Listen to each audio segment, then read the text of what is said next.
Hey guys, Nolan here with True Cut Tree Service. So I'm just going to go ahead and give you what I would recommend as far as getting in here and getting things functional.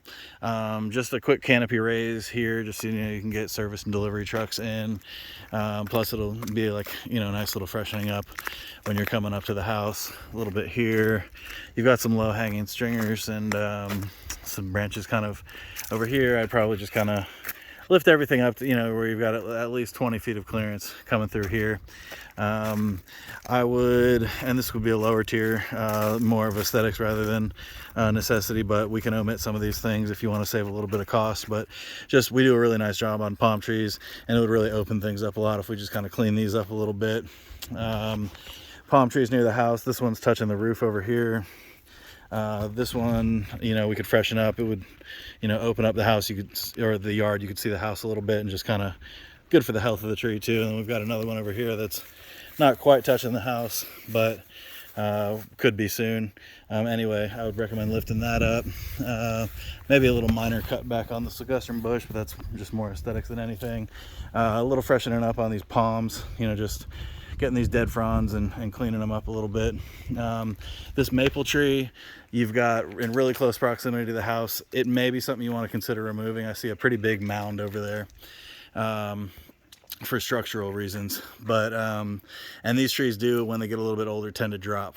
So at minimum I would cut everything that's kind of on that side of the tree there away from the house. Drake elm, I think you could probably get away with leaving this. This is an ornamental tree, but it's gotten pretty big. It's getting in this magnolia here, but that could be a job for another day. But anyway, I would at least get the stuff going out over the house, and I think it's far enough away where you don't have to worry about structural stuff so much. Here's that mound that I was talking about. I got my little buddy with me today. I would raise the canopy on this magnolia, just kind of open up the yard a little bit. It wouldn't take long. Lift up, I guess probably just remove this lowest limb here on this live oak, and maybe just take this lowest fork off here. Still leave you with a nice canopy. It's a beautiful tree, but at least you could get service trucks in here.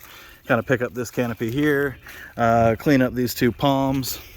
This tree over here is a laurel oak. Those are not good trees even when they're healthy, but this one, it's probably kind of hard to see how bad it is, but this whole top fork on the right hand side here leans over and could hit your house or your enclosure if it broke out. And if you look here, this whole thing is rotten and hollow. So I would definitely recommend removing this tree. And yeah, it's just unhealthy all in general. You've got rot and decay here, just oozing. I don't know if you can really see that, but it's oozing out of that tree there. So that would be something that I would strongly consider doing. You've got a little red bud here, right up against the enclosure. Obviously that could come out.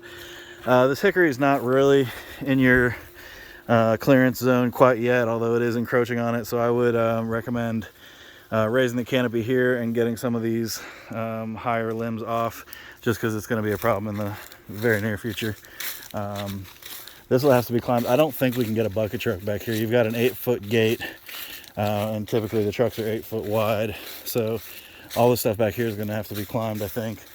This Drake elm you've got here, this is going to need to come off the house, the enclosure rather. And then you've got a lot of vines and bamboo and stuff over here that's also encroaching on the edge of the enclosure. I would recommend cutting that back, 4 to 6 feet. And then there's a palm over here that I would recommend removing. Let me get to the other side and I'll explain why. So right now, really, you could get away with just trimming it if you want to go bare bones for the moment, but you're going to be chasing your tail with that one. I would cut this ligustrum away if you want to keep some of the shade. Otherwise, I would just remove it. And then there's a palm back there. Well, this palm also you could trim. Hey, don't drink that. Don't drink that. Come on. There's a palm back there that is going to be dropping fronds, so I would definitely recommend trimming that up thoroughly. Just kind of getting this cut back away from the house. There's a lot of bamboo that's encroaching on your corner. I'd get all this stuff just kind of cleaned up and cut back that's encroaching into the yard. You can see here, it's just not a very functional space. We could also cut some of that stuff back as well, all that bamboo that's falling over. And this is the stuff that we'd be trimming here. I think that about covers the immediate area.